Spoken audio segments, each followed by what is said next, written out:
What's going on, guys? My name's Theoatrix, and about a week ago, Jagex published some information about a new quest called A Kingdom Divided. With the quest, they'll be reworking the Arceuus Spellbook with a huge range of new spells that the game has never seen before, including resurrecting monsters, siphoning special attack energy, corrupting enemies, and more. All of this content has already been polled and every single aspect passed, so we'll see all of this in-game very soon. The new quest is a mid-level one, and it requires you to complete 6 quests in the KOUREND region, and also requires the Architectural Alliance mini-quest, which means you need 100% favor in all of the houses. The stat requirements are mostly in the 50s, with the highest being level 54 agility. As a reward, you'll get 2 quest points, a 10k XP lamp, you'll be able to set the KOUREND Central Castle as your respawn location, and you'll be able to add 20 extra charges to your KOUREND's memoirs. Lastly, you'll get access to some of the new spells on the Arceuus Spellbook. You don't need to do the quest to cast some of the new spells, but completing it allows you to cast all of them, similar to how Dream Mentor works with the Lunar Spellbook. So the Spellbook rework is designed to expand the Arceuus Spellbook, which you can use after getting 60% Arceuus House favor. Currently, the Spellbook only really has 2 uses. There's some obscure teleports that are useful in certain situations, and there's reanimation, which is used to train prayer, but that's it. So Jagex is proposing to add over 20 new spells, some being combat-based and skilling-based, as well as 2 brand new mechanics that the game has never seen. Before they add those new ones though, they want to make a few changes to the current spells to free up some space on the spellbook. Firstly, they'll condense the reanimation spells into 4 different spells, ranging from basic to master, and each tier corresponds to a group of heads, rather than just having one spell for each one. They also want to replace the Lumbridge Graveyard teleport, since it is pretty useless, and they'll be changing it to a teleport to the Library of Arceuus, just north of it. So onto the new spells, and the first new mechanic that Jagex wants to introduce is Corruption. Corruption can be inflicted onto another player, and it drains their prayer. After 6 seconds, 1 prayer point gets drained. After another 6, 2 is drained. Then after another 6 seconds, 3 is drained. So in total, that's 6 prayer points drained in 18 seconds. There's 2 proposed corruption spells, Lesser and Greater, and the Greater version gives a better chance of successfully corrupting the opponent. These spells are combat spells too, so they'll deal damage as well as being able to corrupt. Now these values are all just propositions by Jagex. They aren't final, but in my opinion, a 6 prayer point drain isn't really much at all, since it takes 18 seconds to do, and you aren't able to stack corruption. A player can only be corrupted once at a time.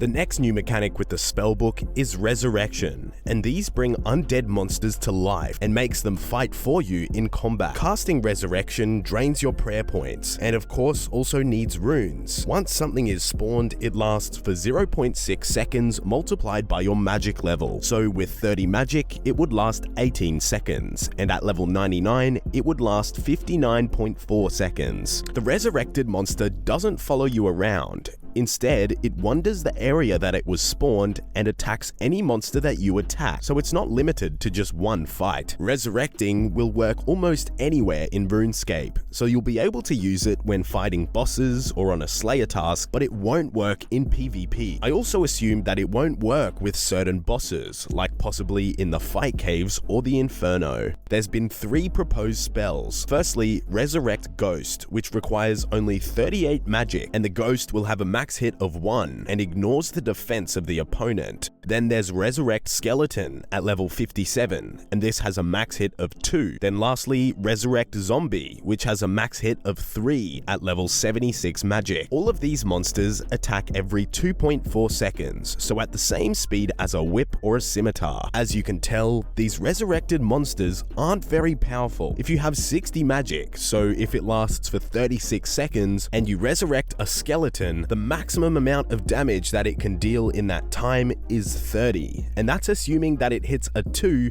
its max hit every single time it attacks. I'm a little bit on the fence about this whole idea. It's got a bit of a summoning aspect to it, and it would definitely add a new layer to combat in old school. It is pretty cool though, like it's something that would make the game more interesting, but it is a bit different. The next spells I'll talk about are the combat spells, and there's a huge range of these. The first one is Ghostly Grasp, and it has a 10% chance of freezing the enemy for 2 ticks, so 1.2 seconds. So it's a very short freeze. There's no information about whether grasps have a cooldown though, so this might be something that can be casted constantly to keep freezing your enemy. On top of that effect, it's a combat spell, and it has a base max hit of 12. The second is called Skeletal Grasp, and this one has a 25% chance of freezing for 1.2 seconds, so a little bit of a better chance. This one has a higher max hit as well, with a base of 17. The final one is called Undead Grasp, and this time it has a 50% chance of freezing for 2.4 seconds, so 2 times as long. It also has a base max hit of 24, and I can see this one being very powerful in PvP, especially if there's no cooldown to the grasp. Next is Demonbane spells, and there's 3 of these ones as well. Demonbane spells only work against demonic monsters, but they're very powerful to them. Inferior Demonbane, which requires only 44 magic, has a base max hit of 16. Superior Demonbane goes up to a max hit of 23, then the most powerful one, Dark Demonbane, can hit a max hit of 30. Death Charge is another proposed combat spell, and this one restores 15% of your special attack energy when a creature dies, but it can only be cast every 60 seconds. Usually, special attack energy is restored at a rate of 10% every 30 seconds, so it takes 5 minutes to go from 0 to 100%. With Death Charge, if you used it every minute, it would take only 3 minutes and 30 seconds to get to 100%, which could be very useful with bossing and even in PvP. Another combat spell is called Mask of Darkness, and this one doesn't deal damage, but instead gives a range of buffs to the Arceuus spells. It doubles the speed of corruption, so instead of happening every 6 seconds, it occurs every 3 seconds. It also doubles the chance of an enemy getting grasped, and it increases the damage and accuracy of Demonbane spells by 25%, which makes them even more powerful. Mask of Darkness lasts for 0.6 times your magic level, so the same amount of time that the resurrection spells would work for. Ward of Arceuus is another combat spell, and this one sort of works like the opposite of Mask of Darkness. The user of the spell becomes immune to corruption. It makes grasp spells work for only 0.6 seconds, and probably the most powerful effect is it reduces the damage from demonic monsters by 10%, which would also work on powerful monsters like the Zamorak boss.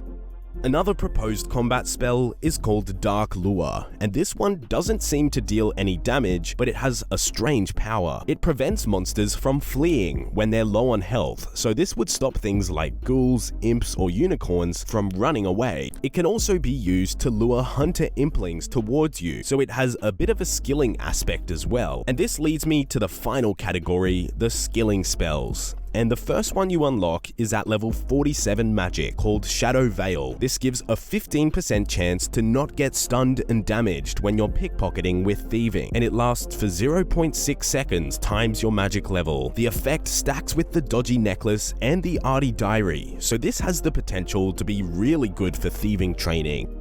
The next one is called Vile Vigor, and this one converts all of your prayer points into run energy. This could be useful in a variety of situations where you don't have stamina or energy potions, but you do have prayer potions. Cleanse is another skilling spell, and this one cleans all of the herbs in your inventory at once, and it grants half of the full herblore XP for the herbs. It takes 3 seconds to cast Cleanse, but it's a little faster than most people can clean a full inventory, but it does cost quite a bit to cast.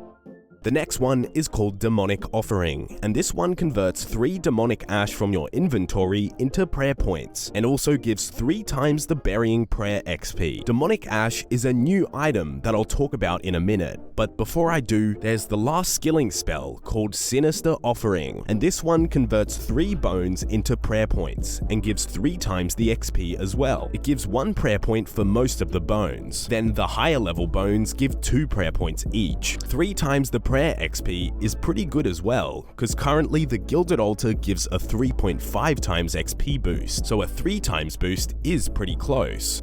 So that's all of the new spells, but I quickly want to explain Demonic Ashes. So with the Spellbook rework, Jagex is proposing to make Ashes a way of gaining prayer XP, like they did with RS2 and RS3, where Ashes can be scattered for XP. So these Ashes would range from Fiendish all the way to Infernal Ashes, which give 110 XP each, and all of these would be dropped by different monsters, ranging from as low as Imps all the way up to bosses like Cerberus. These ashes won't be able to be used at the Gilded Altar or the Ectofuntus, but they do give a pretty decent base prayer XP. I'm not entirely sure how the community would react to something like this, but let me know your thoughts in the comments. Anyway, so that's the new spells and the new quest being proposed for Old School. If you enjoyed today's video, be sure to leave a like and subscribe if you're new to my channel. Thanks for watching and have a nice day.